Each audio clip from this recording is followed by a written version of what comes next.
প্রায় দেড় দশক পর অনুষ্ঠিত হল বাংলাদেশ পাকিস্তান পররাষ্ট্র সচিব পর্যায়ের বৈঠক।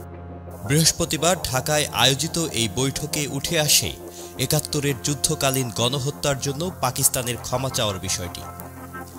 বৈঠক শেষে পররাষ্ট্র মন্ত্রণালয় আয়োজিত ব্রিফিংয়ে বাংলাদেশ সরকারের পক্ষ থেকে জানানো হয়, ৭১-এর মুক্তিযুদ্ধকালীন গণহত্যা এবং $৪.৩২ বিলিয়ন ক্ষতিপূরণ ইস্যুতে আলোচনা হয়েছে।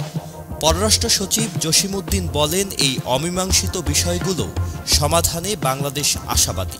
আটকে পড়া পাকিস্তানিদের প্রত্যাবাসন, অবিভাজিত সম্পদে বাংলাদেশের ন্যায্য হিস্যা প্রদান, 1970 সালের ঘূর্ণিঝড়ে ক্ষতিগ্রস্তদের জন্য প্রেরিত বিদেশি সাহায্যের অর্থ হস্তান্তর এবং 1971 সালে পাকিস্তানের তৎকালীন সশস্ত্র বাহিনী কর্তৃক সংঘটিত গণহত্যার জন্য আনুষ্ঠানিক ক্ষমা চাওয়া। তবে বৈঠকের পরদিন পাকিস্তানের পররাষ্ট্র মন্ত্রণালয়ের পক্ষ থেকে এক সংবাদ বিজ্ঞপ্তিতে ক্ষমা চাওয়ার বিষয়টি এড়িয়ে যাওয়া হয়, বরং সেখানে ভবিষ্যৎ সম্ভাবনার দিকেই জোর দেওয়া হয়েছে। বিজ্ঞপ্তিতে গাজায় ইসরায়েলি হামলার নিন্দা এবং জম্মু কাশ্মীর নিয়ে পাকিস্তানের অবস্থান তুলে ধরা হয়।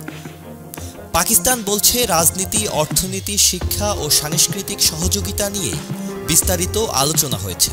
কৃষি বিশ্ববিদ্যালয়ে বাংলাদেশি শিক্ষার্থীদের পড়াশোনার সুযোগ এবং দুই দেশের মধ্যে কানেক্টিভিটির উপর জোর দেওয়া হয়েছে।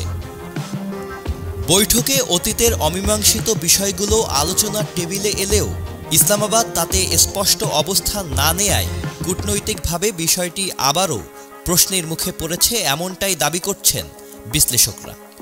Sajid Abdullah, channel I. Jamuna electronics ঈদে ডাবল খুশি অফার সিজন 3, যে কোনো পণ্য কিনলেই পাচ্ছেন নিশ্চিত ঈদ উপহার।